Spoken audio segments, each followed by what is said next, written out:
Thank you all for coming this afternoon. You know, it's been a while since I've given what could be construed as a State of the University speech, and this isn't a formal State of the University, but I did want to bring some remarks so that hopefully we can continue the conversations we've been having about priorities for our institution for the near and longer term. So really today my remarks are going to focus on two overarching themes. One is building upon the university's reputation for excellence, really in everything that we do. And secondly, it's about people. It's about all of you and everybody who could not be here. It's about building community on and off campus. And I'm hoping perhaps that we can all be thinking about a new campus mindset or attitude. You know, in higher ed, we don't talk about customer service very often, but we all realize who pays the bills here, right? Yeah, we get help from the state, but it is our students. And at the end of the day, everything we do should be in service to our students. And the other members of our community will be talking about some larger communities as well. And on the topic of customer service orientation, you have to, and this will make sense later on, I hope, in what I have to say. I want to tell you a story about a guy named Mr. Nice. So some years ago, my husband and I had the opportunity to spend a day on the island of Dominica, little tiny island, mountainous island. Anybody heard of it? Whoa. And it was, again, some years ago, and tourism really wasn't up and running, but my husband and I ended up on a bus with several other couples, and one of the, quote, highlights of the trip was a visit to Mr. Nice. Now, you have to understand, Mr. Nice, it wasn't a place except that he had a fruit stand along the side of the road. I guess he was trying to break into the tourism business. And he had all different types of exotic fruits that grow on Dominica. And we get to Mr. Nice's fruit stand, and he has this big sign up, handwritten sign. It says, "It's nice to be nice." And I remember thinking, this is kind of a strange type of excursion. And this guy, Mr. Nice, only spoke in rap. He rapped the entire time. Everything he said was rhymed. And I mean, you know, we would bring up a topic, and in response to us, he would begin to rap. So keep that in mind. The Mr. Nice story, it ties into customer service orientation and how we serve our students, etc.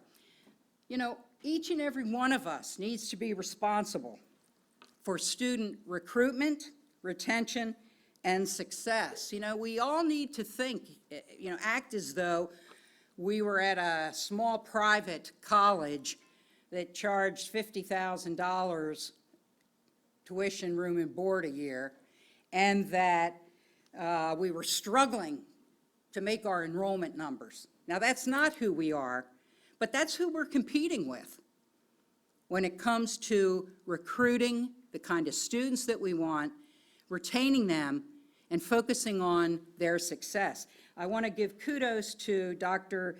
Diane Allen, our provost, who, through her efforts and the efforts of some members of the academic leadership team here, got Salisbury University included in a new effort called Reimagining the First Year. And you're a little bleary-eyed, Diane. Diane just got back.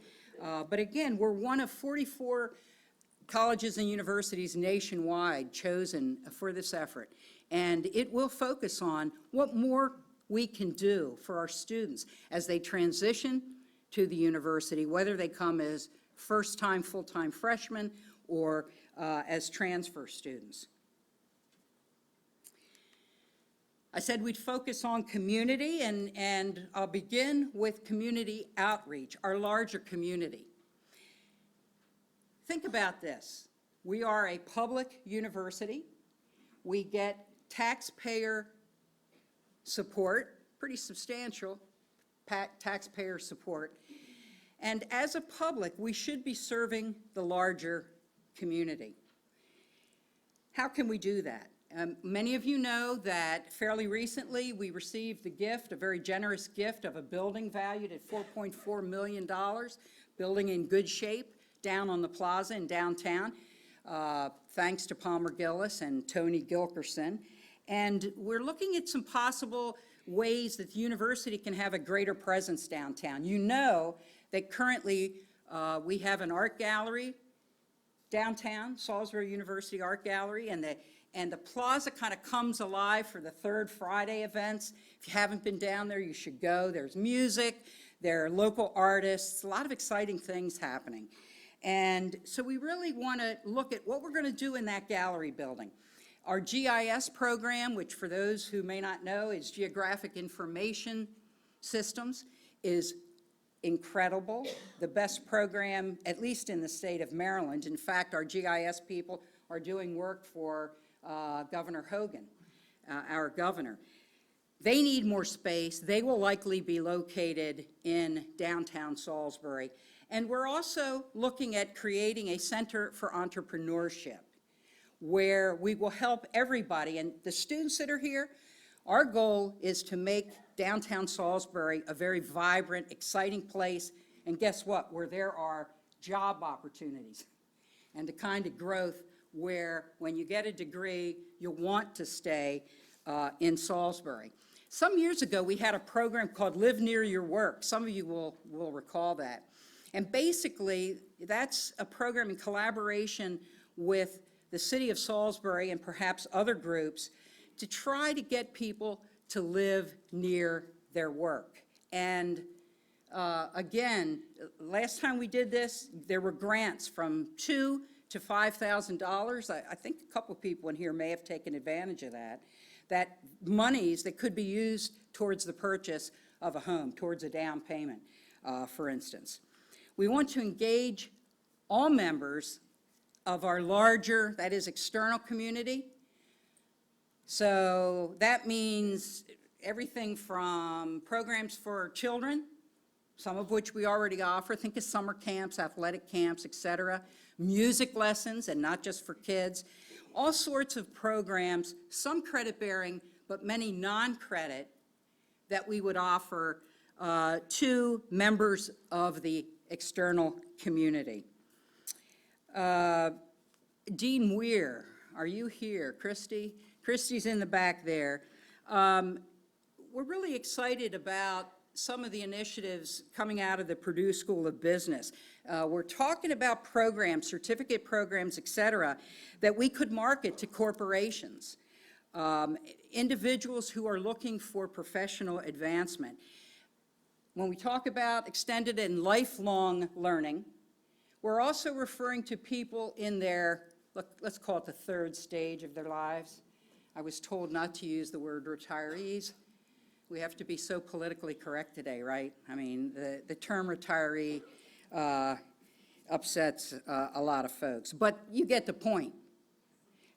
Different programs, you know, increasingly there are more and more people in their third act locating in Salisbury, a lot of them because they want to retire in a university town, and also in the beach communities, and not just Worcester County, but also Sussex County, Delaware. The number of retirees is really exploding. And so what more can we do? It's not just about marketing the university. Some of these folks, you know, they really want to be engaged.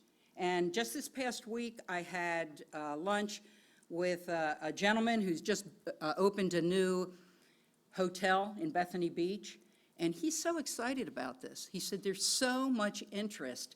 You know, we don't really see the presence of Salisbury University, and we want more activities in the off-season. I think in the summer, and I would give a shout out to Amy Waters, don't know if she's here, but Amy's worked very hard on this Learn with SU program, and we tried marketing it. I think in the summer people want to play, you know?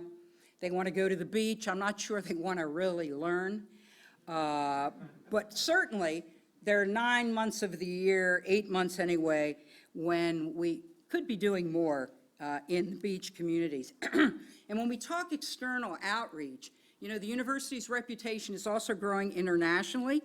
And shout out to everyone, Brian Stiegler and others, who are working very hard to establish a presence for Salisbury University in other countries. Now, of course, our on-campus community is first and foremost when we think about university mission. And it means a lot of things, and I'm just going to touch on a few.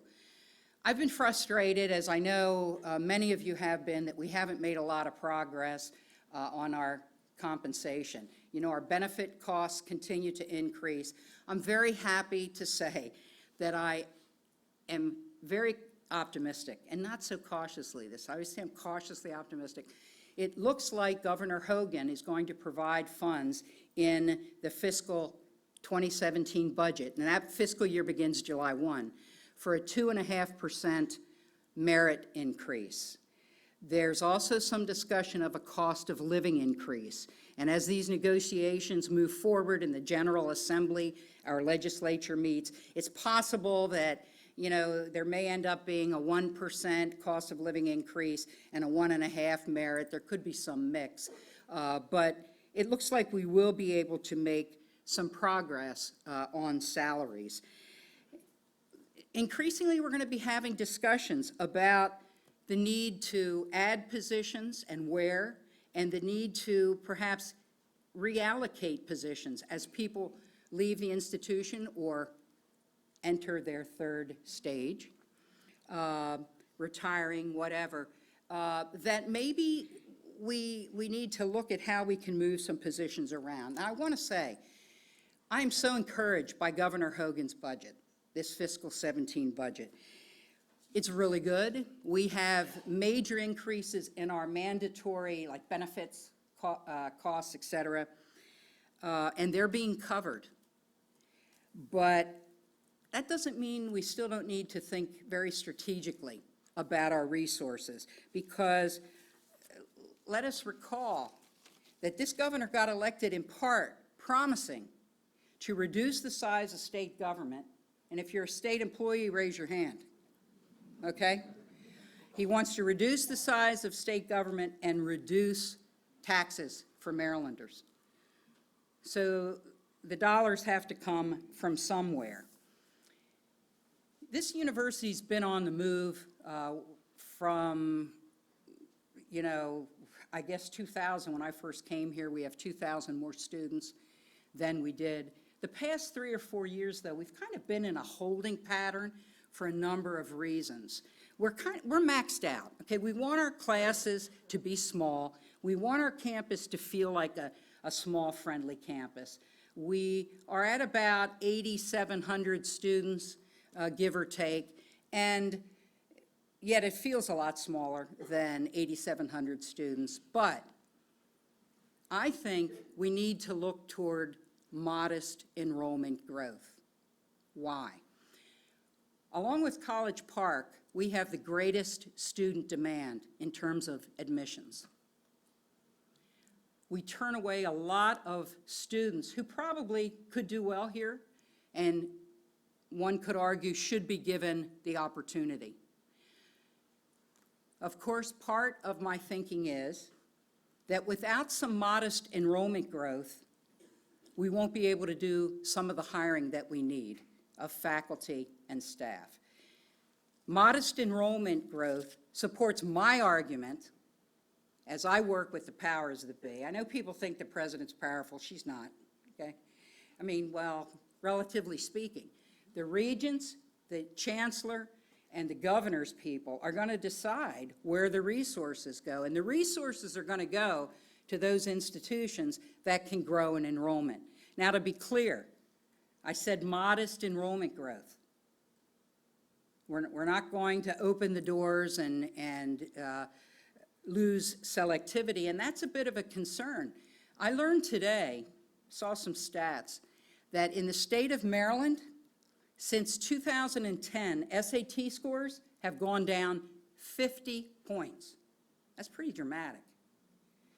So, how are we going to remain a selective institution while at the same time putting forth plans for modest enrollment growth? And Aaron, that's why we have you. Many of you know Aaron Basco. No pressure, Aaron, no pressure whatsoever. Okay? Now, another thing you're going to be seeing are changes in our budgeting processes. Under the leadership of Interim Vice President Marvin Piles. Marvin, where are you? Marvin's right here. Many of you know him because he previously was here and provided leadership to human resources. Well, Marvin's here in a different role. And I was so happy to be able to attract him back to Salisbury University. He's got some great ideas, and I think there's been some frustration on the part of some of the academic folks, the deans in particular, and frankly, vice presidents. They want more budget authority and more budget control. And so the goal of changing and looking at really how we do things, Marvin uses the term reset. We're going to reset our budget processes. And it's not going to happen overnight, although I think you sent out an email today. The goal, and this email went out to deans, department chairs, department heads, I'm not sure who else, but the point is, we want to decentralize our budget processes. And the goal is to achieve maximum transparency and open discussion as to how we budget. Are we making the best use of the dollars that we have? So I'm excited about this initiative. I'd be so happy to get out of the business of saying yes and no to positions, and that's the goal that we're working towards. Importantly, students, for the students are here, we have got to find a way to get more money for student financial aid. Currently, Salisbury University discounts its tuition by 11.7%. What does that mean? Of all the tuition and fees that we receive, 11.7% of that goes back to students, mostly need-based student aid, okay? That is the lowest percentage of all of the public universities in the state of Maryland. Now, why is that? It's not rocket science. If we get less state appropriation, less state support per student, and I've got to pay salaries and benefits and the light bill and technology, et cetera, that's less money. I mean, we're a very efficient institution, but it's not right, is it? That students are deciding in some cases not to come to Salisbury, but to go to College Park, Towson, UMBC, or elsewhere because they got more financial aid. Now, one discussion that some members of the Board of Regents are having is that's wrong. It shouldn't be that way. So why don't we just bring to a central pot all of the financial aid resources, and students get accepted at the institutions they do and apply for their financial aid and take their packages with them. It doesn't depend on the baseline budget of the institution. I'm not going to hold my breath on that because it's very political. But certainly that, to me, would be a more rational way, and we are supposed to be part of a university system. In any case, we need to do more with financial aid. On the good news is, in this governor's budget, there is a buy down of tuition, so that tuition increases will be limited to 2%. That's good news, because we're very concerned about affordability. Diversity, again, under the rubric of community, building a better, a stronger, more caring community. We need renewed emphasis to be placed on the recruitment and retention of more faculty and staff from underrepresented groups. Now, is Matthew Jackson here today? Matthew's not. Where are you? Hey, you want to have a seat? I wanted to give a shout out to Matthew. Before the December break, I called together a group of students, leaders of our African American associations, student groups, et cetera. And Matthew has represented the group, I think, very well. And one of the messages that's coming loud and clear is that this is not about one group of students, one cohort. This is a discussion. These are issues that face all of us. And the discussions that we have, however difficult they may be, need to include all members of our campus community. Now, I'm waiting to hear back, Matthew, from you and the other student groups, but please know that we're eager on this campus to move forward and to make some progress. By the way, the article in the Daily Times that you did, where I guess you were interviewed, yeah, I thought that was excellent. And I wish on the national stage there was a higher-minded discussion about these issues, because really they impact not just our university, but our entire country. And I don't know about the rest of you, but I'm deeply concerned about some of what we see in some of our candidates.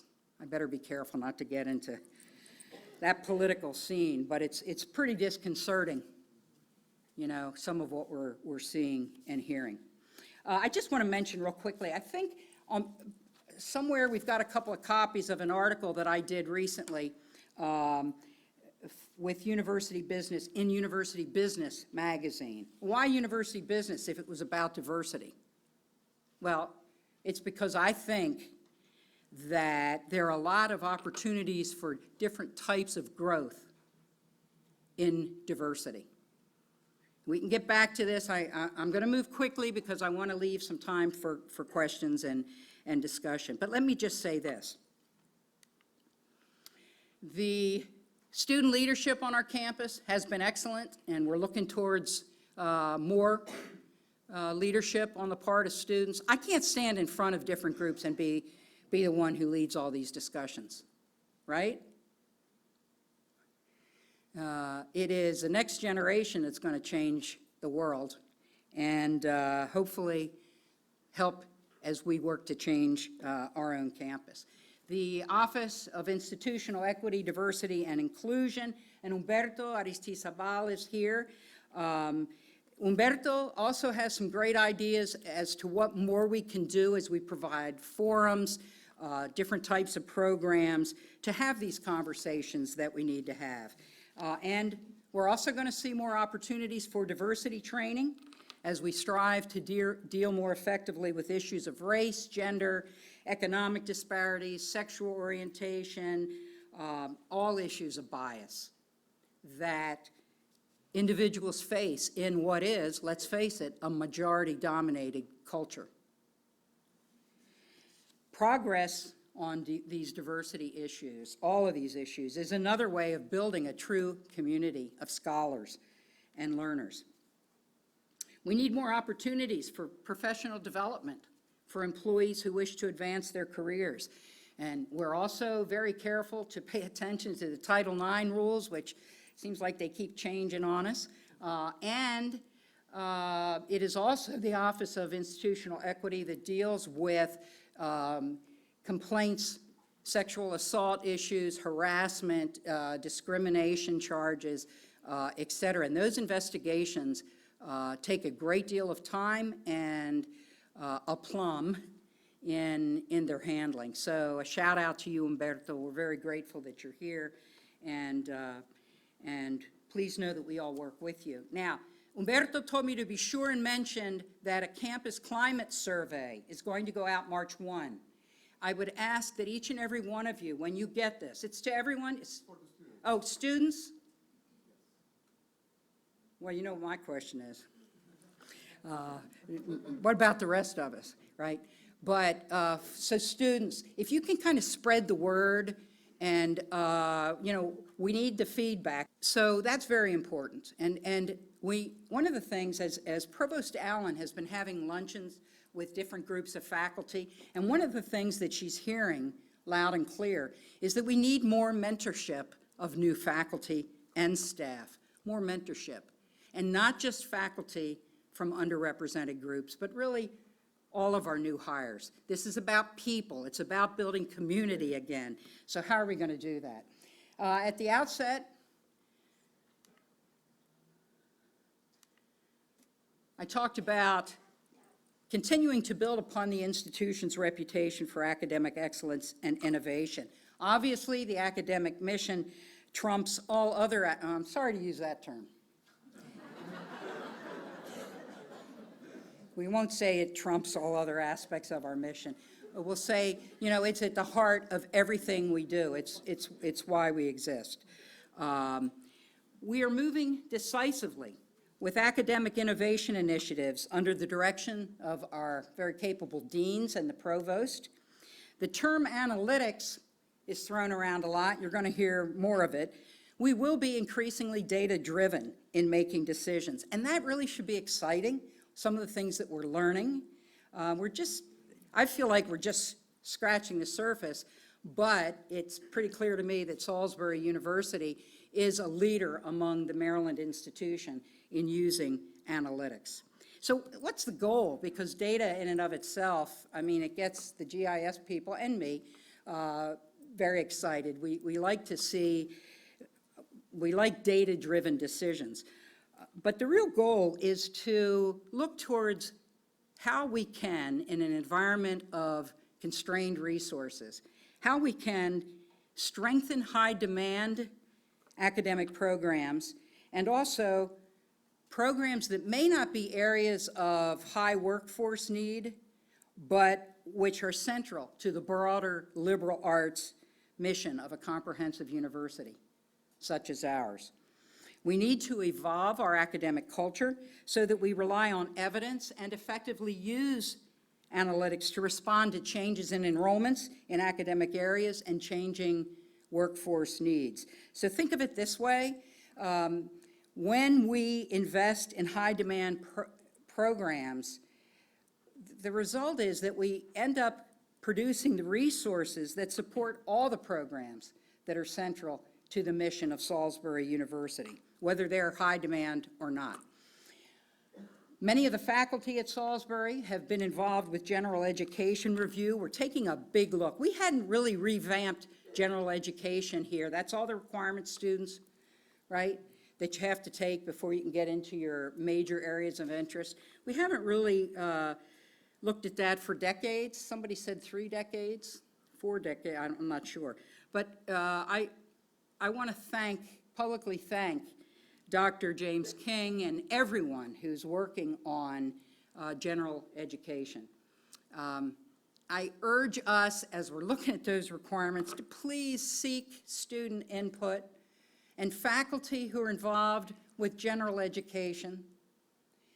You know, it's kind of, the tradition in higher ed has been that the faculty are the wise ones that decide what the educated person should know. And I don't want to say that's not the case, but students, particularly on these bigger issues of our country and on the diversity issue, all of our students are asking that through general education, they be provided with opportunities to learn about and to intelligently discuss issues that relate to diversity in its broadest sense. So I ask all faculty to again, solicit the input of students and listen very closely to what they have to say. Don't be afraid of innovation. You know, I've just said our budgets look good, nobody's in danger, there's no immediate danger that I can see of anybody losing their jobs, but try to take off your departmental hats and put on the institutional hat as we look at general education and what is good for the entire community. We've also seen tremendous changes. Jim Buss, are you here? Jim has come and is heading the honors program, which used to be kind of an elitist program, but only served a very small number of students. That has been opening up, and it's attracting some excellent students who might otherwise not have looked at Salisbury University. Also, our Institute for Public Affairs and Civic Engagement is quite strong, After a hiatus of 1 year, we now again have implemented the Presidential Citizen Scholars Program. Thank you, all of those who are involved with that, and there are a number of people who make that happen. We're excited about PACE. And some of you may not be aware, but the 10-year major overview and process of reaccreditation, seeking reaccreditation for our university is underway. I'm going to venture a guess that a good 3/4 of the faculty in here have been involved with that in one way or another. The Middle States Association is the group that will either bless us or say no, but, you know, I'm pretty confident here. We will get our 10-year reaccreditation as an institution. But the process is important because we're looking at ourselves. We have an excellent self-study document, thanks to Kara Siegert, Jason McCartney, and Melanie Perot, in absentia, right? She left us. But our self-study document is excellent. And the Middle States Review Team, there's a group of outsiders from other institutions. They come and they take a look at what we do, and they make some suggestions. And they will be on camp, excuse me, they arrive February 28th, and will study us for several days. And Wednesday, March 2nd at 11:30, mark your calendars if you're interested in hearing what the review team, the chair, and other members of the review team will report to our community and say, thumbs up on this, but you need to work on something else, etc. So they'll be giving us feedback. And I think, you know, it's like bringing in a group of consultants. We'll learn a lot about ourselves through this process. So again, thanks to all of you who are working on that. But the work of all these groups and many more that I'm not going to take time to mention today. I mean, I think about our programs in the residence halls, the learning communities, the expansion of programs like honors, all to help to build a sense of community. A lot of people have commented to me that in recent years it seems like we've been focusing more on buildings than we have on people. And that's one of the reasons I wanted to meet today to say, and you'll see when I conclude here, what I'm really talking about are the people. We have to pay attention, however, to the physical facilities of the university. So we're excited. We're very excited. In the top picture, you see a rendition of what Seagull Stadium is going to look like. And in March, did we decide on a date? March 29th, we're going to have an open house. And that's when, and by the way, if there are athletes here, we're not going to let you move your stuff in there until we have our open house, March 29th. The stadium will be done March 7th, I'm told, something like that. March 29th, we'll have an open house, and so that you know, there will be real restrooms in the new stadium. There will be locker rooms. See Coach Wood. Is he still here? Yeah, back here. Kudos to you. Coach Wood was just featured in a magazine, local magazine. Did you get my note? Yes, I did. That's another copy for your mom. Okay, that's what I did. We're real excited. I mean, you know, for years our teams have met in that building that was like a garage at one point, I think. It was pretty pitiful. What I'm so excited about is the new academic commons. But before I talk about the commons for just a minute, getting back to the stadium, one of the things that I've heard from students is that they want tailgating. All right? And people are like, oh, what's that going to mean? Is there going to be too much partying, et cetera? We're going to have tailgating, okay? We're going to have responsible tailgating. Vice President Dane Faust has been working with a group that includes members of the larger community to work through some guidelines. We need to build some enthusiasm and excitement for all of our very hardworking coaches and student athletes. We're going to tailgate, okay? We're going to have giveaways at the open house for the stadium. You know, now, somebody's going to throw something at me when I say this, but I get asked, why don't we have a marching band? And maybe that's stupid, okay? I don't know. But we need to find ways to get people really jazzed about athletics. I mean, we really, you know, how many D3 teams are there in the nation? 400 and some? 450? Every year, we're like in the top 5 or 10 best overall in all sports. So let's show that excitement, and let's get members of the larger community that I've been talking about coming to campus and jazzed about Seagull athletics. Getting back to the heart of things, obviously, the Guerreri Academic Commons is also, we don't have a date for this yet, but it will open this summer. And what's so great about the Academic Commons, like the stadium, these are spaces that encourage collaboration. It's about community. It's about people coming together. In the library, in the new library, as you know, there's also a Center for the Study of, well, it's the NAB Center for the Study of Delmarva History and Culture. And some students like, what is that? You know, because they've been over on East Campus in a professional building. I see Ray Thompson back here, who bleeds the NAB Center, right? And that will be in the Academic Commons. So that'll bring community members. It'll serve our students in the history programs as it currently does, but it'll be right there in that Academic Commons. Learning resources, the Center for Student Achievement, Heather, shout out to you, will be in the new library. All sorts of technology that I think is going to help us even improve student success. Get students their degrees in a timely and cost-effective way. But it's about community building. As you know, there's going to be a cafe in the Academic Commons. Remember back in the day? Some of us are old enough that librarians, there was like no way anything liquid was going to get near a book, right? Well, that's no longer the case. And this is going to be the campus hub. We have a faculty center in the new Commons. There's a place for transfer students, grad students. So it'll be a place of great synergy where people and programs come together. And as we look to the future, we used to have a group called the Space Committee.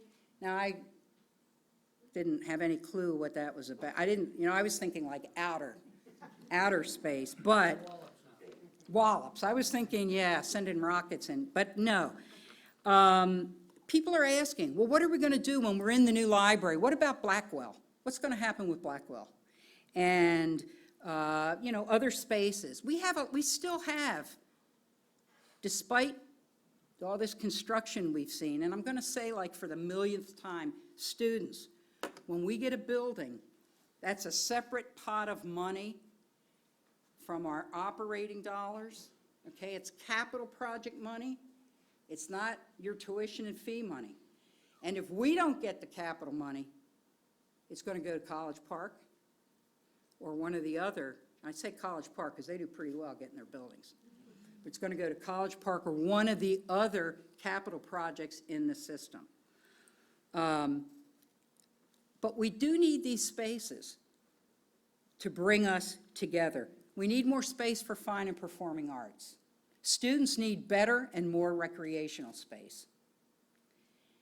We need more faculty office space. We need classroom space, and we're out of faculty office space, the provost and deans tell me. Science lab space. I don't know if are there any nursing faculty here? I'm representing the nursing faculty. No, we got the chair here. And, you know, nursing has been moved all over creation. And the nursing program has had many homes over the years. In any case, we need more learning spaces, formal and informal. I'm looking at Bill Burke. Some of you know him. He's a faculty member in the Purdue School. who is really trying, you know, and our residence halls, many of them, virtually all of them now, have classrooms in the res halls to create, you know, kind of an informal living space. So Bill Burke has started this thing, what do you call the program, Bill? Ping pong networking. I had that down, but that somehow didn't sound right. Ping pong networking. And in the learning community that focuses on entrepreneurship, students interested in business, he's brought prominent business people in to play ping pong with students. Now, I will share with you that I am 3-0. Yeah, thank you, thank you. Yeah, it's funny because the students in the res halls, first of all, some of them were afraid to come out because they were like in sweat clothes and everything. And one young lady who was one of my partners playing doubles, playing ping pong doubles, came out, she had these heels on about this high, right? And I said, you know, you're my partner, we're playing ping pong, are you going to be good? And I didn't want any twisted ankles or anything. But that's a great idea. That's an example of community, right? Of people getting together and having some fun together. Can't we learn and have fun at the same time? I think that's pretty important. We will also, I'm not a president who believes in deferred maintenance, and we are required by the state always to be trying to keep up with the buildings that we have, regardless of their age. And we have some issues. For example, in St. Martin's, any students living in St. Martin's? St. Martin's and Chesapeake, and you know, we have to keep up with the facilities that are not new. What's my job? My job as your president is to get the resources, and by that I mean public, private, and increasingly corporate resources to ensure that we keep Salisbury University affordable for our students and their families, and to enable faculty and staff to do what you do best. So, I'm a lobbyist, I'm a fundraiser, and then my job is to let you do your jobs, right? Try to get the resources necessary and get out of your way. Now, you don't need a lot of somebody applaud, yay, get out of our way. You know, high on my list of priorities, of course, is the safety, and some people say care and feeding of everybody who comprises our Salisbury University community. And sometimes I think that the presidency is a little bit like a ministry of sorts. I do care about everyone that forms part of this community. And that's why I take very seriously, Matthew, whether it's you or other students or faculty and staff, your issues and concerns are mine as well. Again, this is how I spend most of my time. And I just want to highlight a couple of things as I prepare to conclude here. You know, I've spent the past 15 and a half years, this is year 16 for me as president.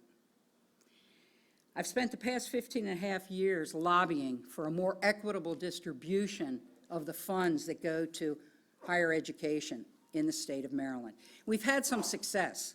In 2005, our appropriation per student was about $4,000. That is direct state support. And students, I need that, right? Because I can keep your tuition and fees down to the degree that the state helps us out. Today, and that's if this fiscal 17 budget that's been proposed by the governor sticks, we'll be at about $6,300, $6,400 per student. That's pretty dramatic. So we are making some progress. I am being heard. Increasingly, we have alumni who are influential legislators. The president of the Maryland Senate sent 2 of his daughters to Salisbury University, and we don't let him forget that. And there are others I could talk about. Lieutenant governor who is going to be our commencement speaker. His daughter is about to graduate from Salisbury University. So, yeah, we're building the influence of the university in Annapolis, in Baltimore, Washington, D.C., and throughout the country. We continue to look for the capital funding that we need so that capital projects do not come out of the pockets of our students. And this, too, is about community, because we care deeply about the sacrifice that students and their families are making. So we're going to continue to argue for better appropriations, special appropriations. As an example, we recently got word that we're going to be getting $400,000 that will be permanently added to our base budget, enhancement funding above the regular allocation that we're getting that will go towards student success. Heather, that's good news for you and our Center for Student Achievement. And these are just a couple of examples. In the near future, we'll be engaged in the beginnings, what we call the quiet phase of our next private and corporate fundraising campaign. And the main goal will be on scholarships, funds for student scholarships, and funds for professorships. Again, people-oriented in many ways. Now, you know, at a time of bombastic, really overreaching promises, and a lot of hot air on the political front, all of us who are part of this remarkable university have over the years, you know, we just kind of plug away day after day, doing our jobs, working unassumingly without a whole lot of attention drawn to what we do. And yet external observers frequently remark on the incredible journey of this institution.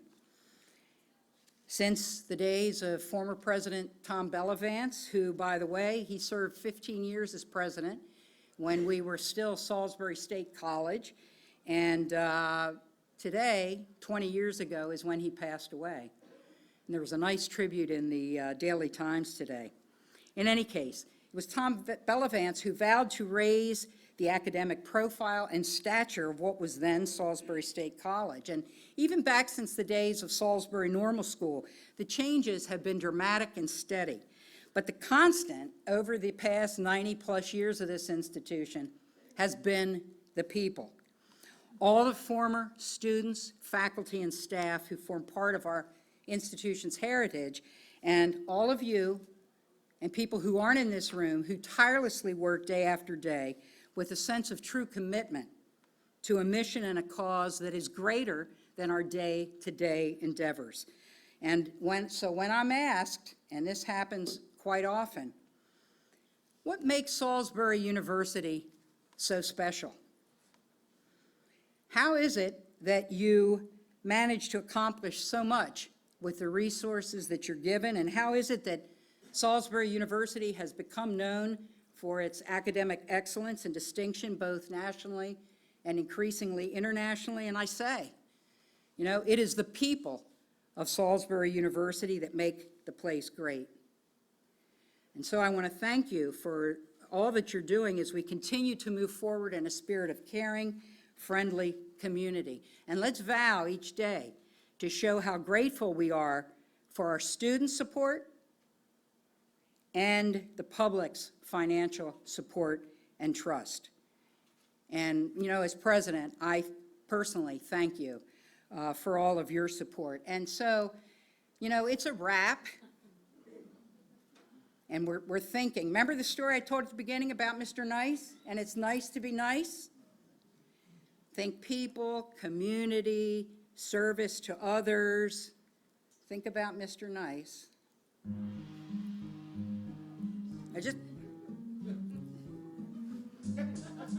It's okay if you want to go. Okay?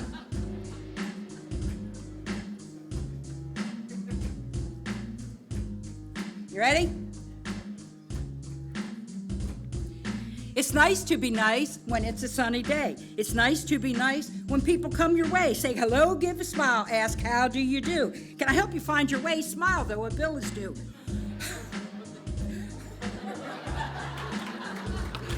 All our students are seagulls, and we must surely know that they all pay our way, and together we all grow. So be nice to our students, coworkers, and the like. It's nice to be nice and give. Oh man, I practice this, and I go, hey, we're gonna. Got to do it again, right? Students, join in with me. Ready? Ready? It's nice to be nice when it's a sunny day. It's nice to be nice when people come your way. Say hello, give a smile, ask how do you do. Can I help you find your way? Smile, though a bill is due. All our students are our seagulls. We must surely know that they all pay our way. Together we all grow. So be nice to our students, coworkers, and the like. It's nice to be nice and give thanks for all that's right. Yeah, that was better. Thank you. Yeah, those of you who heard me perform a Jimmy Buffett song up on the stage at Holloway Hall some years ago know I am a frustrated musician. Maybe that's what I'll do in the third stage. That went a little bit longer than I had hoped. Are there questions, comments, anything that you'd like to discuss? Yes. My third week here, and one thing that I've noticed as I've gotten to know a bunch of people around here is that not all or that many students are involved. One thing that I would say is our involvement on campus is very much made up by the same group of students. Additionally, I've noticed that very much a side note and with a poor reputation is the Greek life here. After asking if I could bring my organization to campus, I was quickly rejected in that. So I guess what I'm wondering is how are we going to improve both of those things that seemingly go hand in hand together? I think those are good observations. I think it's an ongoing effort. And frankly, I've observed what you're saying. First of all, you know, I got a phone call. Let me make a comment about Greek life. I think Greeks get a bad rap. Oh, sorry, I didn't mean to. I got rap on the brain. But the reality is, our student groups at Salisbury University do so much positive. And a way you build community is by having affinity groups of different types. And I view the Greek organizations that way.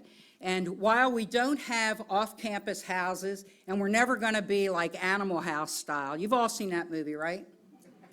You know, it's not going to be like that here, but we are looking at ways that we need to strengthen Greek life. There are a lot of people, and I'm going to ask that after, you know, when we disband, that you chat with this gentleman, Vice President Dane Faust, who can, you know, we need to hear what we can do, not just about Greek life, but about student activities on campus. We've heard from some other groups that they'd like more activities that, yeah, I will tell you, we don't have the budgets College Park does, okay? And we're not really a small school, you know, with just under 9,000 students. It's not like we're 1,200 students, but we cannot offer everything that the flagship College Park offers. But we want to hear from students, what more do you want? And I think it's a challenge for student government, for our Student Government Association, you know, to say, yeah, the Student Government Association is very strong here, but we need to expand what activities are available for all students. You should know, what's your name again? Jake. How many student orgs do we have on campus? Like 120. Yeah, and I jokingly have said at times, my son got 2 degrees from Salisbury University. And when he first came here and I said, please get involved, he said he wanted to join the hide and seek club, but he couldn't find them. That's true. Now, that's a true story. He couldn't find a hide and seek club. Now, you know, it sounds funny because of the club that it was, and he ended up being involved with the surf club. But I think we can explore ways that all of these groups that are available, you know, how can we get the word out? How can we get better organized? I think there is a lot that goes on. I don't know how well we talk about what is available in terms of different types of activities. We have SOAP. I won't go into great detail on this, but we work very hard at this, but we can get better. So talk with Dr. Faust, and thank you, Jake. I'm glad you're here. What are you thinking of studying? Political science. Tough program here. Tough program. It's good. Can you share why you decided to transfer? Yeah, so I felt a lot like a number at Maryland. They would ask for the student ID before the name. Did you all hear that? So I'd like to be a name first, student ID number second. So I decided to come here. I only got to talk once a week when the TAs led the class, no professor. And if you haven't gotten it, I'm very talkative. So wasn't for me. It wasn't for me. So Jake, so again, he chose to come here because he felt like a number. And that's, we don't want that. And see, that is why I've kind of dug my heels in. We're not going to grow in enrollment unless we get the resources to hire the faculty and staff that we need to continue to provide that feeling that you're not just a student ID number. So we're glad you saw the light and transferred to Salisbury. It's a good thing. You're a smart man, very smart man. Anybody else? Yes. How are we doing in terms of the number of students that are saying yes to our invitation? Isn't that has to be where the cap is, right? Or is Yeah, there well, something I'm not getting? let me share some numbers with you. This past fall, we had 8,000, how many apps for? 8389. 8,389 applications for a freshman class that numbered 1,189. 1,189. Now, that suggests that we're a very selective institution. I will say, to your point, which is about yield, of those we accept, how many actually decide they're going to come here? We accept roughly, and it changes a little bit with each year, roughly half of our student admits. This year, we saw something which, frankly, all publics and privates in Maryland are experiencing, and that is the number of transfer students has been down pretty dramatically. Okay? Our graduate student numbers are up, thank you, Dean Griffin and others, right? But our transfer numbers were down, and that, I think, has impacted us. But so we have an acceptance rate of about 50%, and believe me, our enrollment management people are always looking. I mean, you're going to get some melt. If we had to point to one reason that those people we accept don't come here, what would it be? Financial aid. Financial aid. We do not have, and you heard me say this as part of this, the resources to be competitive. If you're at Salisbury, you got to really want to come to Salisbury, right? Because, unless you're from a wealthy background, it's tough. And that impacts everything we do. We don't want to be an institution of all rich kids. Now, I said it, right? And we don't want to be an institution where students are graduating with $100,000 in loans. That's not okay. So these are concerns. And look, those of you who know me, you've seen me, I'm a competitive person, right? I don't want to lose a good student because they got $1,000 from Salisbury or nothing, and $10,000 from College Park or another institution. So it is a resource issue, and it's very concerning. That's why on several occasions today I've talked about the need to increase financial aid. I will tell you this, because President Bellavance was so focused on raising the academic profile of the institution, when I got to Salisbury, about 95% of the financial aid was merit-based. And we have flipped that.